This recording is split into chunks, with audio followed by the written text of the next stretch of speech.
제가 이번에 준비한 논문은 Efficient Memory Disaggregation with Infinite Swap이라는 논문이고요. NSDI 17년도에 출판된 논문입니다. 잠시만요. 네. 그래서 발표 순서는 다음과 같이 진행할 텐데요. 먼저 인트로덕션 얘기하고 백그라운드 간단한 거 얘기한 다음에 인피니트 수압에 대해서 설명하고 그 성능 평가한 결과를 설명하도록 하겠습니다. 그래서 먼저 이 메모리 인텐시브 어플리케이션이 요즘 많이 활용되고 있는데 그 이유는 당연히 많은 리퀘스트들이 이제 디스크까지 가서 처리되는 게 아니라 메모리에서 처리될 수 있기 때문에 레이턴시는 낮아지고 스루프성 올라가는 효과를 얻을 수 있습니다. 근데 이런 메모리 인텐시브 어플리케이션의 단점은 이제 워킹셋이 메모리에 제대로 다 올라오지 못할 때 이제 성능이 매우 빠르게 떨어진다는 단점을 갖고 있고, 이거를 해결하기 위한 그 방법으로 두 가지가 있는데, 첫 번째는 이제 그 어플리케이션들에게 메모리를 할당해 줄 때 이제 딱 맞는 사이즈의 메모리 활동을 해주던지, 아니면은 이제 물리적으로 그 머신에 있는 메모리의 용량을 크게 넣는다든지 이 두 가지 방법이 있을 수 있는데, 먼저 이 라이트 사이징 같은 경우에는 현실적으로 좀 어려운 부분이, 어플리케이션들이 이제 그 메모리에 요구를 할 때 이제 자신이 필요한 최대의 메모리 양 같은 걸 이제 오버 에스티메이트해서 요구를 하기 때문에, 이렇게 되면은 이제 머신이 어떤 어플리케이션을 돌리냐 이런 거에 따라서 이제 클러스터 안에 있는 머신들 간의 메모리 사용량이 임밸런스 해줄 수 있습니다. 그래서 이러한 문제점들을 해결하기 위해서 이제 메모리 디스어그리게이션이라는 기법이 제안되고 많이 구현이 되었는데요. 근데 이 메모리 디스어그리게이션은 이제 클러스에 있는 머신들의 메모리를 이제 하나로 묶어서 글로벌 메모리 뱅크를 만들어서 이거를 이제 어플리케이션에 노출시키는 기법 중에 그 기법입니다. 그리고 또한 요즘에 RDMA 네트워크 같은 게 이제 이러한 메모리 디서그리게이션 아키텍처가 요구하는 레이턴시를 충족할 만큼 빨라졌기 때문에 이제 이런 기법들이 많이 제한이 되고 있는데, 근데 그동안 제한된 기법들의 단점은 이제 그거를 적용하기 위해서는 새로운 하드웨어 장치를 추가해야 된다던가, 아니면 OS나 어플리케이션의 코드들을 다 변경해 줘야 되는 이러한 어, 부분이 필요하고, 그것 때문에 이제 현실적으로 불가능하다라는 단점이 있습니다. 그래서 인피니트 수압을 본 논문에서는 제안을 하고 있는데, 이거는 이제 스케일러블하고 탈중앙화된 이제 리모트 메모리 페이징 솔루션입니다. 그래서 리모트 메모리 페이징 솔루션이라는 거는 이제 그 리모트 메모리에다가 이 메모리를 수압 스페이스로서 사용을 하게 되고요. 그리고 이제 RDMA 네트워크 위에서 고안이 되었고, 이제 효율적인 메모리 디스어그리게이션을 할 수 있다라고 주장을 하고 있습니다. 그래서 이 효율적인 메모리 디스어그리게이션 때문에 이제 언더라인 인프라스트럭처나 OS 어플리케이션들을 변경하지 않고도 충분히 적용할 수 있다. 그게 장점이다라고 얘기를 하고 있습니다. 그래서 백그라운드에서 말씀드리면 이 부분 너무 유명한 내용이라서 다 아시겠지만, 요즘에 그 OS들 벌추얼 메모리를 많이 활용을 하고 있고, 이제 벌추얼 메모리는 우리 기존의 머신에 있던 물리적인 메모리보다 더 큰 메모리를 사용할 수 있도록 하는 역할을 합니다. 그래서 이 큰 메모리 얻을 스페이스를 이제 픽스드 사이즈 페이지 단위로 쪼개서 관리를 하게 되는데, 당연히 기존의 피지컬 메모리보다 더 큰 버추얼 메모리를 관리를 하기 때문에 이제 버추얼 페이지가 피지컬 페이지보다 많아질 수밖에 없고, 그러면 이제 일부의 페이지들은 피지컬 메모리에 올라오지 못하고 이제 세컨더리 스토리지에 저장돼야 되는 그런 상황이 발생되는데, 만약에 어플리케이션이 이렇게 그 피지컬 메모리에 있지 않은 페이지에 대한 접근을 하게 되면 이제 페이지 폴트가 발생이 되게 되고, 이제 벌추얼 메모리 매니저라고 부르는 VMM이 이제 페이지 테이블을 참조해서 페이지 인, 페이지 아웃 이런 동작을 수행을 하게 됩니다. 근데 큰 문제는 뭐냐면, 이렇게 페이징이 발생되게 되면은 이제 디스크 IO가 발생이 되기 때문에 이제 리니어하지 않은 굉장히 큰 성능의 충격을 줄 수 있게 됩니다. 그리고 이거는 이제 이렇게 사용되는 스파 스페이스가 이제 몇몇의 그 인터페이스를 맞춰주면은 어떠한 블록 디바이스도 이런 스왑 스페이스에 대처해 줄 수 있고, 인피니트 스왑은 블록 디바이스라는 거를 통해서 이런 스왑 스페이스에 대처하는 것으로 구현을 하고 있습니다. 인피니트 스왑에 대해서 간단히 살펴보도록 하겠습니다. 그 인피니트 스왑은 두 개의 요소 컴포넌트로 이루어져 있는데, 이제 블록 디바이스랑 데몬 이 두 가지로 이루어져 있습니다. 그래서 이런 블록 디바이스랑 데몬은 모든 머신마다 하나씩 있고요. 그리고 이제 그 중앙 조정하는 과정 없이 이제 두 개가 소통하면서 일을 처리하도록 구현이 되어 있습니다. 이게 간단한 오버뷰인데요. 이 뒤쪽에서 부분 자세하게 설명하기 때문에 그렇게 크게 자세하게 여기서 보진 않고요. 간단하게 보면은 뭐 페이지 폴트 같은 게 나면은 이제 해당 페이지에 대한 요청을 위해서 이제 내려오게 되고, 그리고 VMA 받아서 이런 페이지 리퀘스트를 이제 처리를 하게 됩니다. 근데 이 부분이 이제 블록 디바이스가 제일 크게 처리하는 일 중에 하나인데, 뭐 해당 뭐 이런 데이터를 이제 리모트 뭐 라이트 리퀘스트라고 가정을 했을 때, 이게 만약에 리모트에 쓰여야 된다라고 결정이 되면은 그걸 이제 뭐 RDMA 큐에다가 이 리퀘스트를 넣게 됩니다. 그래서 이 리퀘스트를 RDMA가 처리를 하게 되는데, 근데 이 리퀘스트 같은 경우에 싱크로너스하게 처리가 되기 때문에 이 리퀘스트가 처리되고 올 때까지 이제 위에서 내려온 리퀘스트는 블록돼서 기다리게 되는 거고요. 근데 이 RDMA 큐의 쌓임과 동시에 똑같은 리퀘스트를 복사를 해서 이제 로컬 디스크 큐에도 쌓게 됩니다. 그 이유는 이제 리모트가 페일리어가 발생할 수 있고, 그러면 리모트에 있는 데이터가 유실되기 때문에 그런 걸 위해서 이제 디스크에 똑같이 쓰는 동작을 수행하는 거고, 이거는 어싱크하게 쓰이기 때문에 이제 여기 디스크에 굳이 쓰이지 않더라도 리퀘스트는 블록되지 않고 처리될 수 있습니다. 이런 블록 디바이스 동작에 대해서 조금 자세히 살펴보면은, 이제 이 블록 디바이스가 있으면 이 블록 디바이스가 자신의 할당된 전체 벌추얼 어드레스 스페이스를 관리를 하게 되는데, 이 관리를 할 때 고정 길이의 슬랩의 단위로 관리를 합니다. 이 슬랩이라는 단위가 굉장히 중요한 단위인데, 이제 모든 처리나 모든 메모리 관리, 모든 뭐 리퀘스트 뭐 주고받고 이런 단위를 다 슬랩의 단위로 수행을 하게 되고요. 그래서 이 그림에서 보시는 바와 같이 이제 한 디바이스, 이게 하나의 머신인데요. 이 하나의 머신 안에 있는 이 슬랩들은 서로 다른 리모트 머신에게 각각 할당이 될 수 있습니다. 뭐 더 잘 분배시킬수록 당연히 더 성능은 좋아지고요. 근데 그리고 뭐 당연하겠지만 그리고 이 하나의 슬랩 안에는 여러 개의 페이지가 할당되어 있고, 그렇기 때문에 당연히 이 하나의 슬랩이 한 리모트 머신에 할당되면은 이 슬랩 안에 포함되어 있는 페이지들은 하나의 리모트 머신에 다 같이 들어가게 됩니다. 그리고 이제 이 페이지를 찾아가거나 뭐 할 때 이 페이지가 로컬에 쓸 수도 있고 뭐 리모트에 쓸 수도 있으니까, 이게 어디 있는지 알아야 찾아갈 수 있으니까 이 페이지마다 이제 비트맵을 만들어서 이 페이지가 리모트에 쓰이면은 이제 비트를 셋을 하고, 만약에 뭐 리모트 머신에서 이빅션이 되거나 아니면 페일리어가 발생하게 되면은 이 비트를 리셋하는 방식으로 동작을 합니다. 그리고 이 해당 슬랩이 어느 리모트 머신에 있는지 찾아가야 되니까 슬랩 매핑을 관리를 해서 그것을 처리하도록 하고 있습니다. 그리고 데몬 같은 경우에는 이제 유저 스페이스에서 동작을 하고 이제 컨트롤 플레인 액티비티에만 이제 참여를 하는데요. 이 액티비티가 뭐냐? 대표적인 게 방금 얘기했듯이 어떤 슬랩을 리모트에 쓰기 위해서는 그 슬랩을 리모트 그 메모리 매핑을 시켜야 되는데, 그 이제 블록 디바이스가 매핑을 해달라는 리퀘스트를 보내면은 그거에 대한 리스폰스를 하는 게 그 리모트 머신의 데몬입니다. 그래서 그 데몬이 그런 역할을 수행을 하고, 이러한 매핑 과정이 오버헤드가 될 수 있기 때문에 이제 메모리 그 리모트 머신 그 메모리의 프리 메모리의 상태를 보고, 뭐 프리 메모리가 많다 하면은 그 슬랩들을 미리 얼로케이션 해놓고, 만약 적다 하면은 미리 이빅션 해놓는 그런 역할을 수행하는 게 데몬이라고 할 수 있습니다. 그리고 이렇게 블록 디바이스랑 데몬이랑 소통하는 거는 뭐 RDMA 샌드 리시브를 통해서 커뮤니케이션 한다고 얘기하고 있습니다. 그래서 이제 그러면 이 메모리를 어떻게 관리를 하는가, 그리고 IO 뭐 리퀘스트는 어떻게 처리되는가, 또 이빅션이랑 뭐 페일리어는 어떻게 관리하는가에 대해서 설명을 하도록 하겠습니다. 그래서 메모리 관리는 어떻게 되냐면, 이제 그 아까 그 블록 디바이스가 이제 그 전체 뭐 버추얼 어드레스 스페이스를 슬랩 단위로 관리를 한다고 했는데, 이제 이 슬랩들마다 매 초마다 이 슬랩이 얼마나 활용이 많이 되고 있는지를 확인을 합니다. 그래서 그거를 뭐 초당 그 IO 리퀘스트가 몇 번 되는가를 판단을 해서 그거를 핫 슬랩이라고 부르는 스레시홀드로 규정을 하고 있는데, 이 스레시홀드보다 높으면은 이제 해당 슬랩을 리모트 메모리에 써야겠다라고 이제 그 결정을 하고 리모트에다 쓰려고 시작을 하는 겁니다. 그리고 그러면 어떤 리모트에다가 쓸 거냐라는 질문이 생길 수 있는데, 그 제일 좋은 점은 이제 전체 리모트 머신들을 다 메모리 상태를 확인을 해서 가장 메모리를 덜 쓰고 있는 머신의 메모리에다가 쓰면 좋겠지만, 그렇게 되면 이제 모든 그 머신들의 메모리 상태를 다 내가 알고 있어야 되고 관리해야 되는 그런 큰 오버헤드가 존재할 수 있습니다.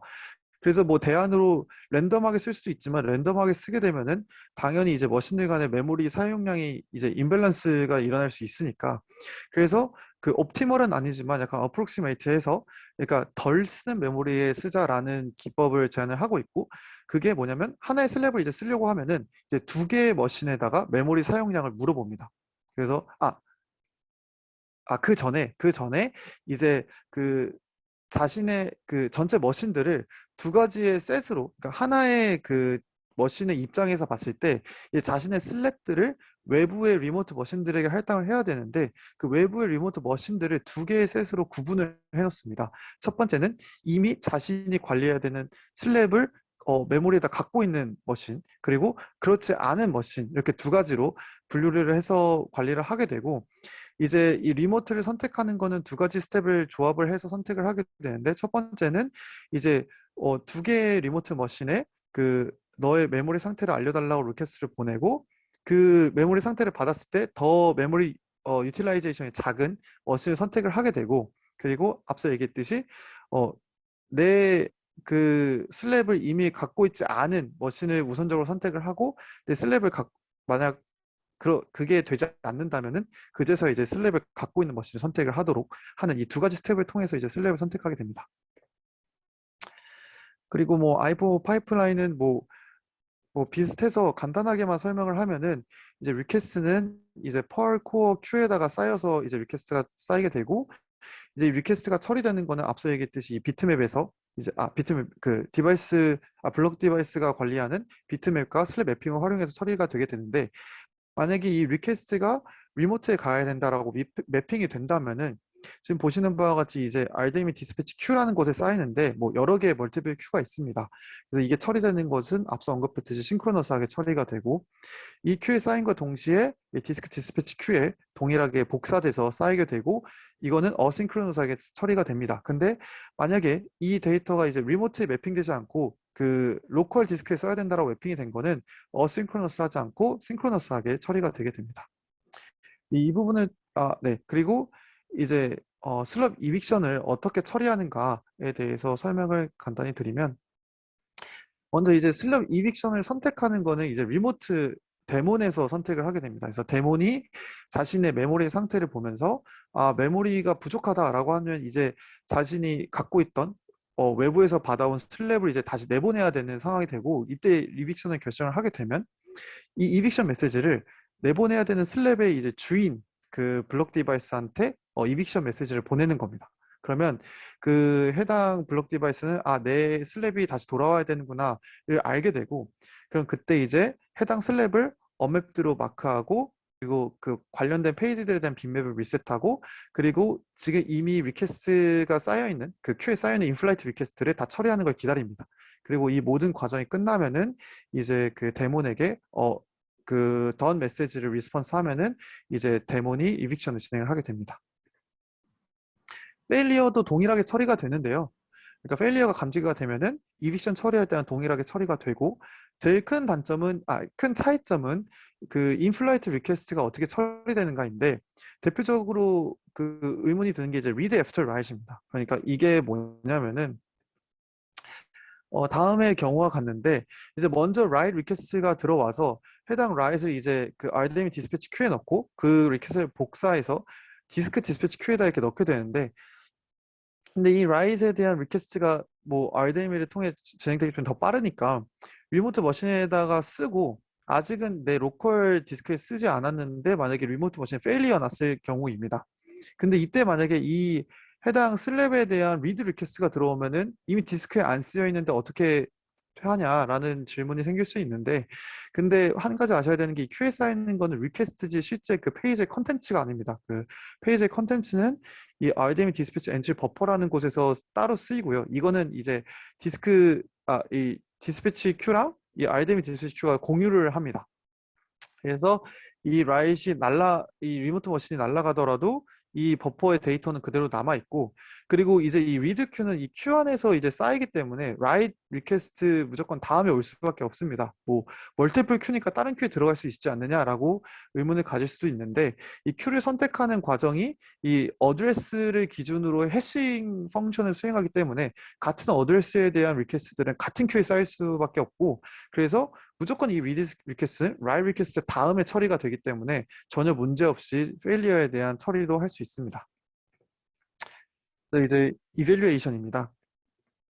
그래서 이밸류에이션은 다음과 같은 환경에서 진행을 했는데, 먼저 클러스터에 있는 머신의 개수는 32개, 그 머신마다 코어의 개수는 32개, 그리고 램 캐패시티는 64GB, 그리고 네트워크는 65Gbps까지 나오는 인피니밴드로 이루어진 네트워크를 활용을 했고, 그리고 이제 이 슬랩 사이즈가 아까 얘기했듯이 블록 디바이스가 관리하는 버추얼 어드레스 스페이스를 나누는 단위가 되겠고, 그 단위가 1GB가 되는 거고, 이 헤드룸이 뭐냐면 아까 계속 언급했던 그 데몬이 자신의 메모리 상태를 확인을 하면서 그 메모리가 부족하면은 이빅션을 미리 수행을 하고, 메모리가 남으면은 뭐 프리 얼로케이션을 미리 하고 이런 걸 수행한다고 했는데, 그 메모리를 남는다의 기준이 이 바로 헤드룸입니다. 그래서 그 남는다의 기준은 8GB라고 정의를 한 거고, 그리고 이 핫 슬랩 같은 경우에는 앞서 얘기했듯이 내가 그 블록 디바이스 입장에서 이 슬랩을 리모트 메모리에 써야겠다라고 결정하는 기준이 이제 핫 슬랩인데, 그 스레시홀드를 20으로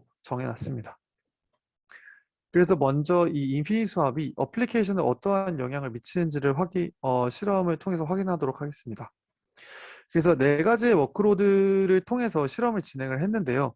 먼저 각 어플리케이션, 이 어플리케이션이 다 그 메모리 인텐시브한 어플리케이션인데, 이 어플리케이션에 따라서 그와 맞는 워크로드를 할당을 하고, 이 조합들로 실험을 진행을 했습니다. 근데 이 네, 이 4번은 그 3번과 실험 결과가 거의 비슷하고 설명이 매우 간단하게 되어 있어서 한번 시간 관계상 생략하고 진행하도록 하겠습니다. 먼저 컨비네이션 1부터 살펴보면은, 그 전에 일단 실험이 어떻게 진행되는지 방법을 잠깐 설명해 드리면, 일단 싱글 머신의 성능에 초점을 두고 그 평가를 진행을 했고, 그리고 세 가지의 컨피규레이션을 줬습니다. 그래서 멀킹셋이 메모리에 얼만큼 올라올 수 있는가 해서 100% 올라오는 경우, 75% 올라오는 경우, 50% 올라오는 경우, 이렇게 세 가지로 나눠서 실험을 진행을 했고, 그리고 이제 그, 그 리모트 인피니티 스왑과 NVDX 이 두 가지의 경우에는 리모트 스왑 스페이스를 사용해야 되기 때문에, 이제 리모트 머신을 하나 더 둬서 이 리모트 머신의 스왑을 할 수 있도록, 페이징을 할 수 있도록 했습니다. 그럼 이 NVDX는 무엇이냐면, 이게 멜라녹스에서 제안한 그 리모트 IO를 빠르게 처리하기 위해서 이제 리모트 네트워크 어, 블록 디바이스라고 합니다.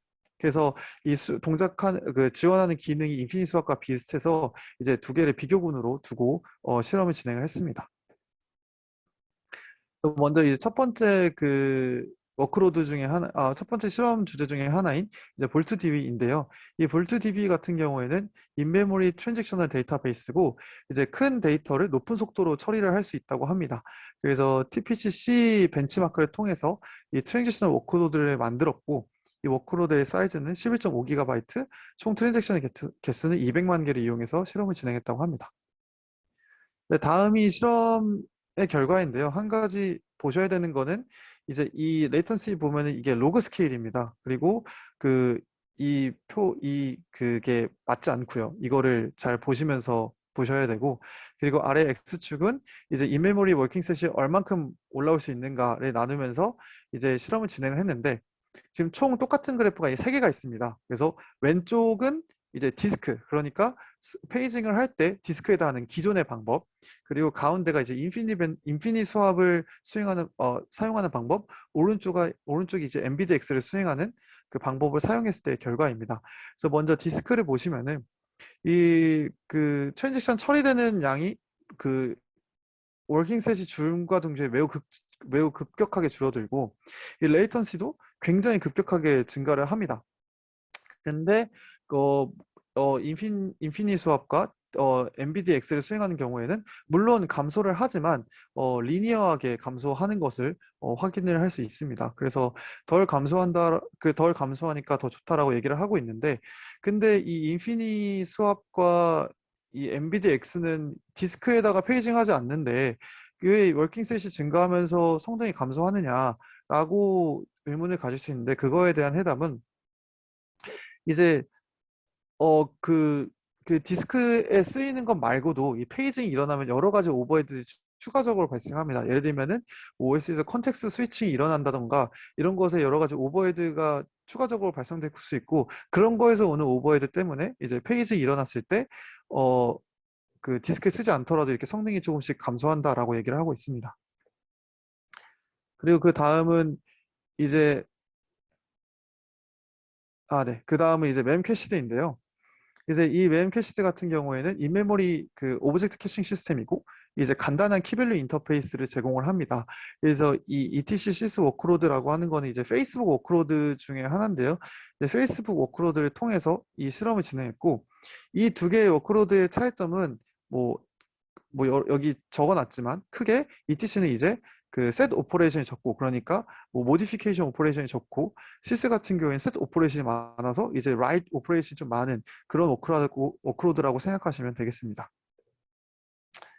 그래서 이제 실험의 방법은 먼저 이제 1000만 개의 셋 오퍼레이션을 통해서 이제 그 멤캐시드 서버의 메모리를 채워놓고, 그 다음에 추가적인 1000만 개의 쿼리를 통해서 실험을 진행을 했고, 그리고 이제 메모리에 리밋을 줘서 뭐 75%에서 50%는 이제 스왑 스페이스에서 리스폰스가 일어나도록 설정을 한 후에 실험을 진행했다고 합니다. 그래서 실험을 보시면 뭐 당연히 이것도 그 앞선 그래프와 똑같은 형태이고요. 그래서 왼쪽부터 디스크, 인피니 스왑, 그리고 엔비디 X 이렇게 세 가지로 실험을 진행을 했고, 그래서 보시는 바와 같이 뭐 워킹셋이 줄어들 때마다 당연히 디스크도 매우 급격하게 성능이 줄어들고 레이턴시도 굉장히 급격하게 증가를 하게 됩니다.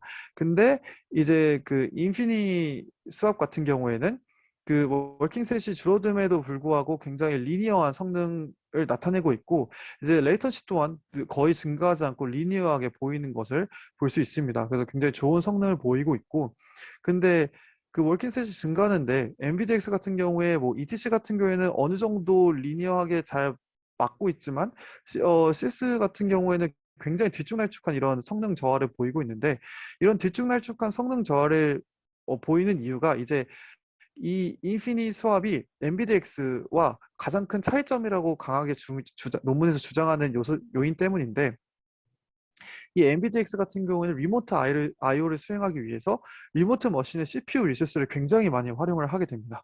그래서 그 이렇게 시스 같이 이제 모디피케이션이 많은 워크로드 같은 경우에는 뭐 페이징이 더 활발하게 일어나고, 그러다 보면은 이제 그 리모트 IO가 많이 일어나다 보니까 그러면 리모트 머신 CPU의 리소스를 굉장히 많이 잡아먹어서 리모트 머신 CPU에서 CPU 바운드가 일어나게 됩니다. 그래서 워킹셋이 작아짐에 따라서 이제 그 예측할 수 없이 이제 성능이 이렇게 뒤쭉날쭉 튀는 그 성능이 떨어지는 그런 현상이 발생한다고 얘기를 하고 있습니다.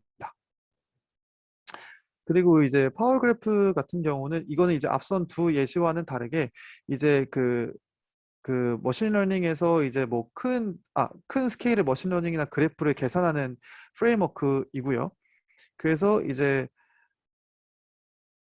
이 트렁크 랭크라는 거를 파워 그래프에다가 임플리먼트 하는 걸로 실험을 진행했다고 했는데, 이 트렁크 랭크를 어떻게 활용했냐면 이제 트위터 유저들의 팔로우 수를 바탕으로 이제 영향력이 얼마나 되는지를 계산해내는 알고리즘을 이제 파워 그래프에서 돌린 겁니다. 그래서 이 유저 팔로우를 바탕으로 그래프를 만들어서 큰 그래프 계산을 하게 되는 건데, 이 그래프 연산은 이 그래프가 1100만 개의 벌티시스랑 데이터 사이즈는 1.3 기가바이트가 되는 거를 이제 파워그래프에서 돌렸을 때 성능이 어떻게 나오는가를 한번 살펴본 겁니다. 그래서 먼저 여기에서는 이제 그래프 X랑 같이 보여주고 있는데, 이 그래프 X는 생략을 하도록 하고 파워그래프를 먼저 보면은 이제 이 파워그래프 보면은 당연히 워킹셋이 증가하면서 이제 컴플리션 타임, 이 연산에 대한 그 수행 시간이 이제 그 디스크에서는 당연히 증가를 하게 되고, 인피니티 수압에서는 리니어하게 잘 유지를 하고 있는 것을 확인할 수 있습니다. 근데 이제 그 엔비디아 X 같은 경우에는 이제 아까 얘기했듯이 굉장히 그 CPU 사용량이 많기 때문에 만약에 워킹셋이 이제 줄어들게 되면은 CPU 사용량이 굉장히 많이 일어나면서 이제 CPU 바운드가 일어나게 되고 그 실질적으로 컴퓨테이션을 진행하지 못하는 상황이 발생이 돼서 이제 50%에는 아예 시간 안에 그 컴퓨테이션 끝내지 못하는 상황까지 발생이 되게 됩니다. 그래서 이제 각 머신들만의 퍼포먼스를 위점으로 싱글 머신에서의 퍼포먼스를 중점으로 살펴봤다면 마지막으로 이제 클러스터 와이드 퍼포먼스를 한번 살펴볼 텐데요. 그래서 사용한 어플리케이션이나 워크로드는 뭐 앞에서 봤던 것과 똑같은 것을 활용했고 이제는 여러 개의 클러스터의 성능을 측정을 해야 되기 때문에 그 이 어플리케이션 워크로드 컨비네이션마다 90개의 컨테이너를 만들었다고 합니다. 그래서 이 각 컨테이너들은 그 각자 컨피그레이션이 있는데 뭐 이 컨테이너들의 50%는 100% 메모리에 핏하고 30%는 75%가 메모리에 핏하고 그리고 나머지는 50%가 메모리에 핏할 수 있는 컨피그레이션을 갖고 실험을 진행했다고 하고 이 이 여러 개의 컨테이너들을 이 32개의 머신에다가 랜덤 배치를 해서 실험을 진행했다고 합니다. 그리고 이 컨테이너들을 같은 시간에 동시에 실행을 했을 때 성능이 과연 어떻게 되는가를 측정을 살펴봤는데 그 결과가 다음과 같습니다. 이 그래프는 이제 각 머신들의 메모리 사용량을 기준으로 이제 솔팅을 해놓은 건데요. 그래서 보시면은 인피니트 수압을 사용하지 않았을 때 이 메모리 유틸라이제이션이 사용할 때보다 더 낮다는 것을 확인할 수 있습니다. 그러니까 더 효율적으로 메모리를 활용을 할 수 있게 되고 그리고 보시는 바와 같이 그래프가 급격히 떨어지는데 그 말은 뭐냐면 이제 이 덜 쓰는 머신 같은 경우에 메모리를 굉장히 안 쓰고 많이 쓰는 머신 같은 경우에는 메모리를 굉장히 많이 쓰는 이제 메모리 임밸런스가 굉장히 크게 나타난다는 것을 뜻하고 이 인피니티 수업 같은 경우에는 급격히 떨어지지 않고 굉장히 완만하게 떨어지는데 이 말은 이제 메모리를 균등하게 잘 분산시켜서 활용하고 있다. 그래서 이를 통해서 성능 향상을 이끌어낼 수 있다라고 얘기를 하고 있습니다.